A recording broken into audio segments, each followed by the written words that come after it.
Today's adventure will be in Celebration, Florida. I'm not even going to leave town as a recording of this Sunday, May the 5th, 2024. It's about 11:45 a.m. Church is just getting out over here. The Corpus Christi Catholic Church. A little traffic taking place. Got an officer out. And of course, because it is, as I'm filming this, May the 5th, it is Cinco De Mayo. There's a cactus here with a sombrero on, a guitar, another cactus over here as a hot chili pepper, and this inflatable designates the exact moment that I'm standing in this yard. Well, I'm just technically on the sidewalk. I love this house though. It decorates for every holiday. Not just Christmas, not just Halloween, which they go big on, but also St. Patty's, Easter, Valentine's Day, and Cinco De Mayo. It's going to be a relaxing celebration day. Welcome everyone, Adam the Woo here. My game plan is to go down to the Sunday Flea Farmer Art Market on Market Street. It's been a while, so I've been out of town quite a bit, but now that I'm back in town, I'm going to just have an enjoyable, low-key day. Then I'll watch the Rays game at my house on TV. Usually I go to the games, or I go to away games, but sometimes I watch them on television, so I'm going to watch that in the midday.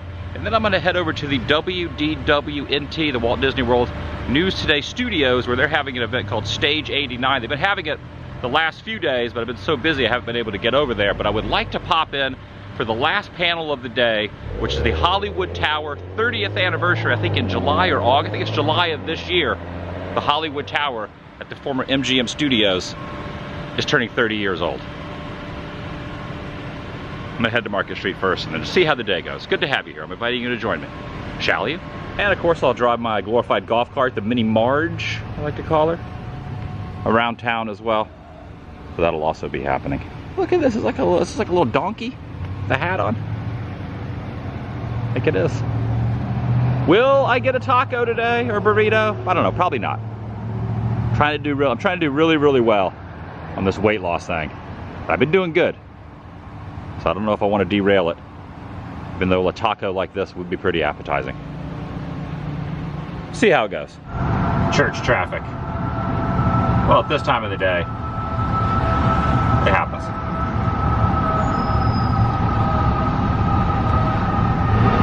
I can definitely tell it's starting to warm up as well. Not summer yet. Starting to get that slight humidity starting to rear its head, if you will. Not hot, but I can tell that hot is going to be happening soon. Not looking forward to Florida summer. I'll be traveling a lot during the heavy Florida months like July, August, September. So I won't be around that much, so that'll be helpful because it is scorching here in Central Florida in the summertime. I mean, it's hot everywhere in the summertime, but I think it's extra hot here. I've learned when it gets busy down here and there's just a lot of cars that really the only one of these spots that people abide by the rules, I think they don't realize it's over here, and do not hornswoggle an electric vehicle Gym E2 spot, which looks like mine, is this one over here, the corner of Sycamore and Celebration Avenue. All the other ones, just regular cars, regular non-electric cars just park in, which makes it kind of difficult to find parking sometimes, but yeah, this one usually is open. I parked in the spot. Celebration Hotel over there. Looking through the moss dangling from the trees. There's quite a few vendors out. It does stretch all along past the theater over to this area. A few people out here fishing.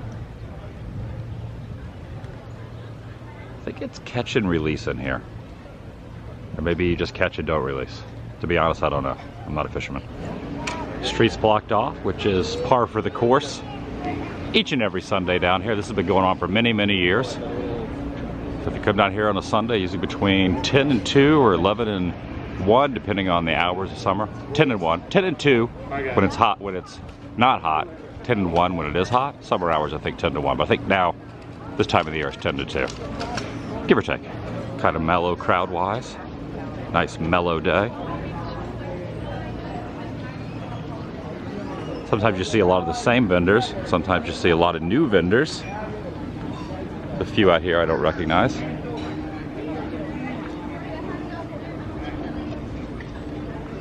See if I can find a coffee stand. If not, Starbucks it up. But if I can find something other than Starbucks, that's what I'll do. Also, construction update. Well, not construction, it's just not working. The fountain here is off at the moment. I know they were doing some construction on this a couple weeks ago. I saw some pictures posted when I was out of town that they did a whole revamp on this. And it was on for a little while, but right now, as of today, they just have a cone right there in the middle. They were cones.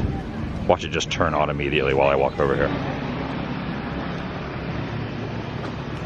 Current weather conditions, 85 degrees and mostly sunny at 12:08. All right, there were a couple coffee stands over there, but I think I am opting for Starbucks simply because I've noticed that a lot of the pop-up stands, when you get hot coffee, now your cold coffee is fine, but sometimes when they have the hot coffee out, it is not heated up and is a little cooler later.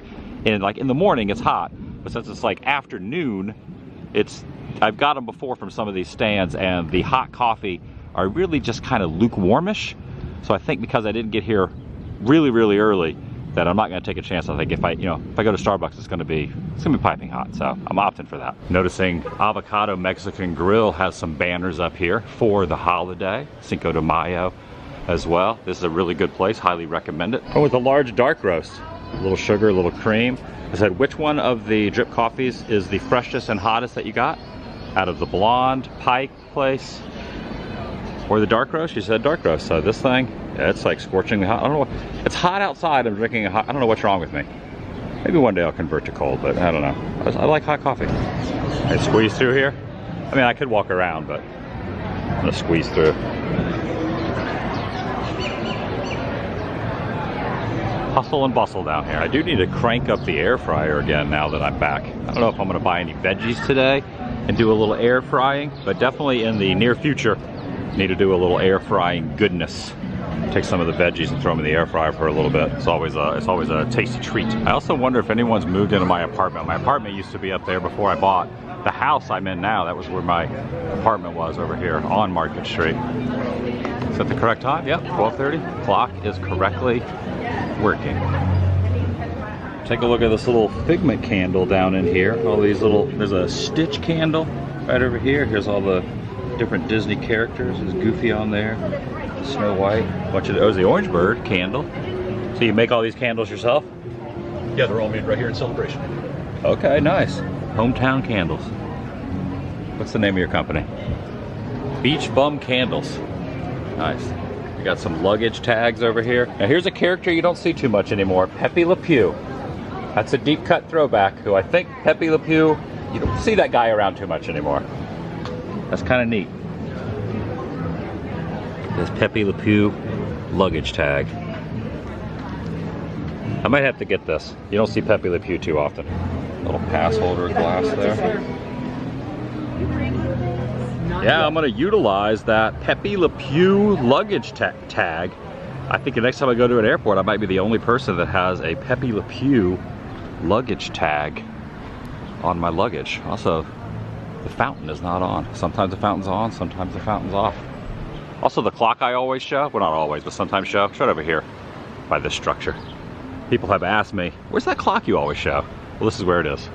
It's right underneath Bank of America, underneath this very interesting looking structure. Also, if you're ever down here and you want to impress any folks that are with you of some hidden Mickey goodness, right over here on this corner is a big hidden Mickey. You have to like put the camera a little higher up, or you have to be really tall. But if you stand on your tiptoes, you can see there is a hidden Mickey right there, made out of foliage and shrubs. A lot of people walk by this, and if you're looking at a level like this, you might not notice it. You might just think it's an onion ring. But if you just get here, stand on your tiptoes, or get on top of someone's shoulders, you can see it. Also, these flowers grow really quick. I think last time I was down here filming on Water Street, which connects with Market Street, these were all kind of mowed down and at a low level, but they have grown up. They're like 3 and 4 feet tall each and have budding flowers on them already. Just shows you how quick time goes, because I remember coming here and going like, oh, they cut all those down to ground level, grass level, but now they're back.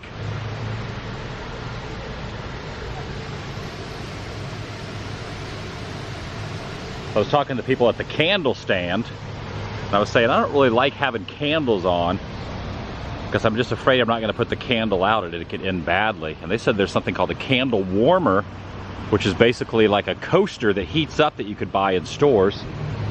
And it'll give you the aroma of a candle without lighting up the candle. So I might look into that at some point. I mean, I'm sure it'd be fine if I lit a candle in my house. I would remember to turn it, to blow the candle out. But just I have that weird thought that maybe I won't put the candle out. I think the heat up coaster sounds like a pretty good idea. The dark roast is good too. Now I don't want to ask where you got this shirt. Red Bull. But it wasn't for me. No, I didn't. I said I didn't want to ask you. People are making illegal merch, but it's nice that you're wearing it. Yeah, I stopped selling merchandise, and then other people started selling my merchandise, so I can't win. At least you got it, though. That is kind of cool, though. Do you have some? Maybe I should order. Maybe I should order someone else's merchandise to myself. Yeah, there you go. No, I stopped selling merchandise I looked on your site. 3 or 4 years ago. I don't sell anything anymore. Oh, that's a shame. I know, everybody tells me I that. support you if you have it. Yeah, they were really nice. I saw them yesterday. I saw a lot of people yesterday. Galaxy's Edge for May the 4th. It was pretty overwhelming how many people were out there with their sabers and whatnot. But yeah, so any merchandise that's online, I guess there's some pretty good designs, but has nothing to do with me. I do not have a merchandise store. I do not have t-shirts. I do not sell magnets or paraphernalia or anything. Socks, sweatshirts, no merchandise. I don't have any sort of crowdfunding. I don't have a Patreon. I don't ask for donations. I haven't done that in many, many, many years. So anything that has a monetary price on it, affiliated with me, or has my name on it, is not affiliated with me, if that makes sense. So just figure I should probably share that. And obviously I can't stop what happens, but I'll never ask anyone to buy anything. It's kind of gotten to the point that my thought process and my decision to not have merchandise, I was kind of, the whole idea was I don't want anything out there with my name on it that people are opening their wallet and spending money on.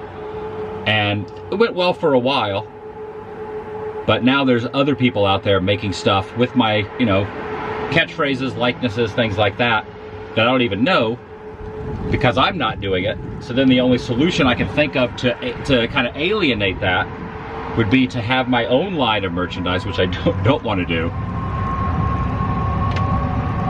So I don't know what it's definitely a conundrum on what the right thing is to do. So probably the only decision I will stick to is just saying that anything is out there that you have to open your wallet and hand money to anyone is not affiliated with me in any way, shape, or form whatsoever. I just make videos. I'm happy that people watch the videos, and that's as far as it goes. Over here by the golf course, there's a bird. Right here on this grate. Now there is a gator in there, but the gator just submerged his head. I walked over here to film the gator, but I think oh, he's right there. See him. Oh, scared the gator off. The gator just went under the water. I startled the bird, and the bird startled the gator. Gotta look closely.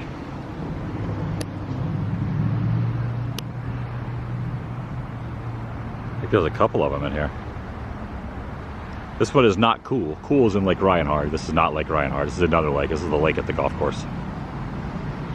Maybe Cool's cousin. This will be interesting if this gets built. There's going to be a Homewood Suites right over here, next to here on Waterside Drive, next to this apartment complex. A little Art Deco style. Yeah, it'd be interesting if this opens. A little hotel right here, a Homewood Suites in celebration. And this looks to be the last panel they're having for their Stage 89 event, which is in celebration of MGM Studios 35th anniversary. At 4:30, so a little time has passed. It is now 4:09. 30 Years of Terror, Tales from the Twilight Zone. I'm going to learn a little bit about one of the best attractions ever built at Disney World, including a bunch of people who worked on the attraction and the ride, quite a few of them, and Mark Silverman, who does the impression and pre-show on the attraction itself. standing in for Rod Serling. So he'll be here, the voice of Rod Serling, fictional voice of Rod Serling, on the pre-show. So quite a few people here. All these cars are for their studio, I would guess, because this whole other complex is used for other offices and things, and I don't think those are open today. So I think this is all for the panel. Again, it went on all weekend, but I'm just catching the last one. Thankfully, I'm able to make it to this. So I do love the Hollywood Tower, and I'm super glad that when they changed it to Guardians in Anaheim, I'm glad they changed it there and not here. I think the one here is going to stay.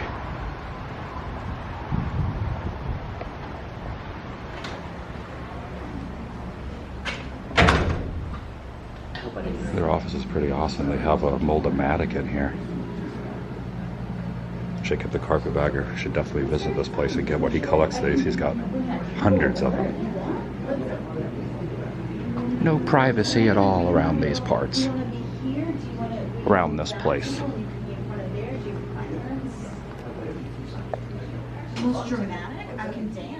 They have quite the assortment.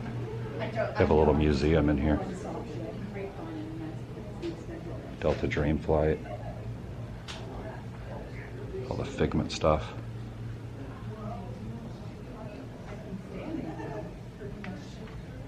Check this out, Alien Encounter. Oh, from the Millennium Celebration. Look at this.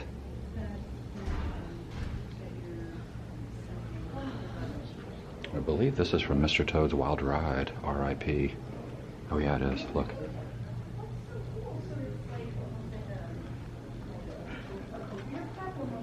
Take a look at all this. This is all Country Bears stuff. Up on the wall. Oh.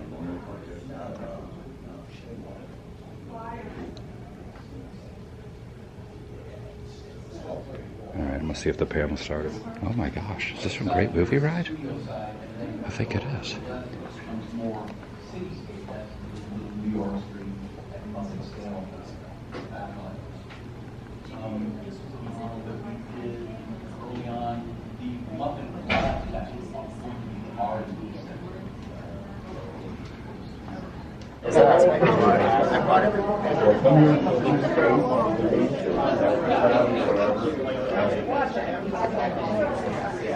Alright, some of the stuff they have in here is freaking incredible. Look at this.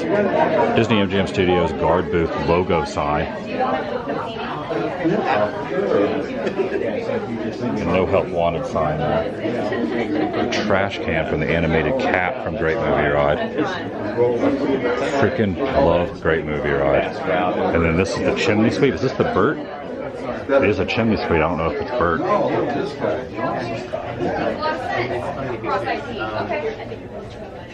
They can choose the add some life, certainly. This is awesome. Egyptian mummy animatronic from the Great Movie Ride.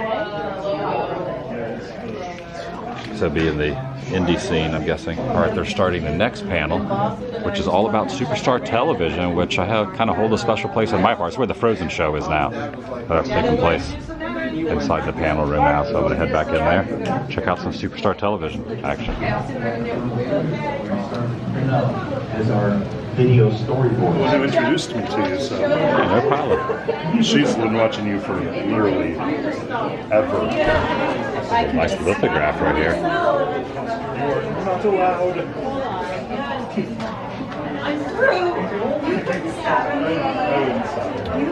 There was a rumor that the Earful Tower was going to be moved over to Disney Springs when they got rid of it. It never did. It never formulated into anything. Look at Mickey here in front of it before they erected it. There's Clint Eastwood from the Great Movie Ride. Oh, look at the Indiana Jones ball there.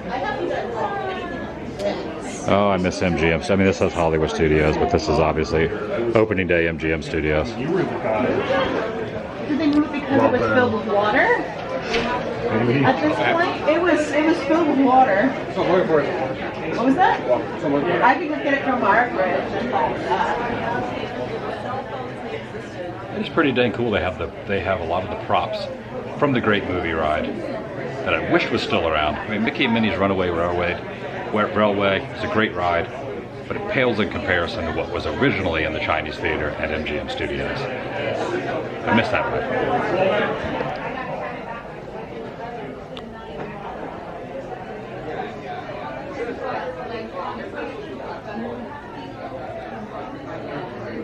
Some of the original Keystone Clothers signage too. That's in the shop that's still there.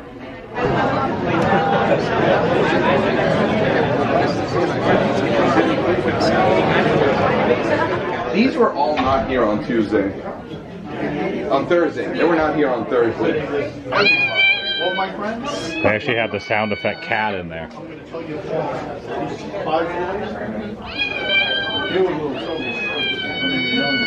That is so cool.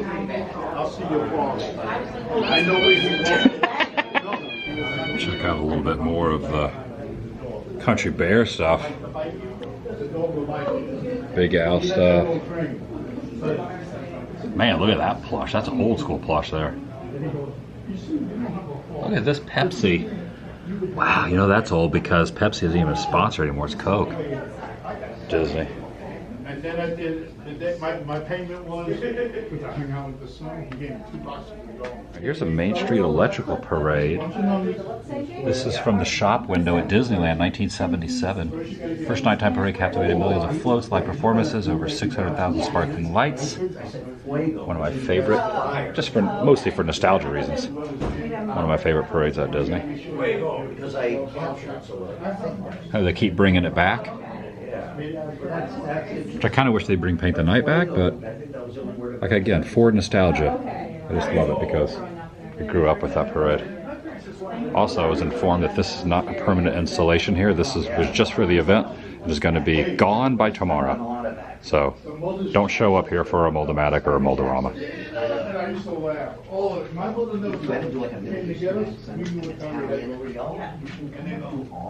Alright, it's happening. Might as well figure while I'm here, I might as well get this. Actually, I think the guy that's here to take it away is standing right beside me.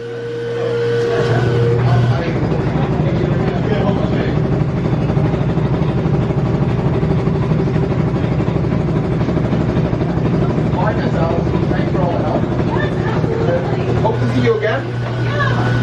Adam, goodbye. All right, see you, man.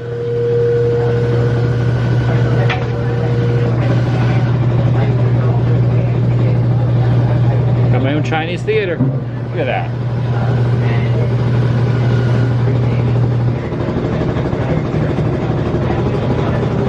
Wait a half minute for my Walt Disney character. So it's in here, but I don't know if I want to touch it yet. Probably should wait a little bit. It's down in there. Oh yeah, you can smell it. You can definitely smell what's going on down inside there. I'm gonna reach my hand in and I'm gonna let it cool down for a second. All right, that's pretty cool. Now I don't know if this was the original mold was for Grauman's Chinese Theater in LA, which of course there is an exact scale model, 1-to-1 recreation at the former MGM Studios and Hollywood Studios. But it could be both. So I love both.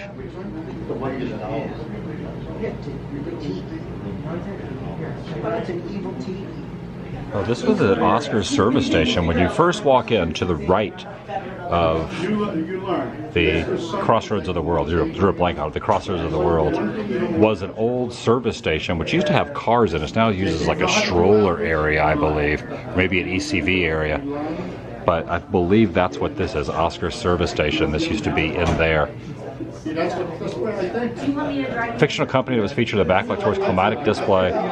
Catastrophe Canyon also. Hear the Mojave Oil Company story. Okay, maybe I'm wrong. Okay, it's not the service station I'm thinking at the oh yeah, here we go. Display at the service station at the entrance of MGM Studios, but I guess there was also a nod to it in Catastrophe Canyon. All right, that ended up being really, really awesome. Learned a few things I did not realize that I should have known about the Hollywood Tower. But just had eluded me. That was a good time. Glad I showed up to catch the tail end of their entire weekend. That was great. Every time I have watched the pre-show to the Hollywood Tower, they're walking through the lobby and they go in the elevator, and I had always assumed and wondered, but I never really kind of fact-checked or looked it up, about where that took place. until they confirmed it in there that that was filmed on a soundstage out in Southern California in the greater LA area. And it was filmed by Joe Dante, was the director. Of course, Joe Dante from Gremlins. I had no freaking idea that the pre-show video for Tower of Terror was done by Joe Dante. I should have known that. And they ended up shipping over the hallway scene where they had the Pepper's Ghost with the family and all that. That whole hallway scene was created over in the LA area either. I believe Tahunga, California, is where that whole scene took place. They built it there in a warehouse and shipped it cross-country here. Didn't realize that either. About an hour panel, the last one. Really, really well done. I'm glad I got to see the Muppets one before that, and also Superstar Television, which I have fond memories of Superstar Television because when my family would come here in vacation, and then when we moved here in '91, my mom, my dad, my sister, and myself would go to MGM Studios, and my dad would always get picked. My father would always get picked. 99 times out of 100 to be on Superstar Television. He would get in the queue, go right up to the front, and when the cast member would go, "We need somebody to be on the show," my dad would be right up front. He'd raise his hands, yelling and screaming, and they'd be like, "You, sir, you're going to be on the show." I wish there was video, documented footage, or photos of all those moments, but we didn't, you know. Back in those days, you didn't really carry around a big camera when we were filming. But anyway, nonetheless, thanks for watching. I'll see you in the next video. The vlog is over.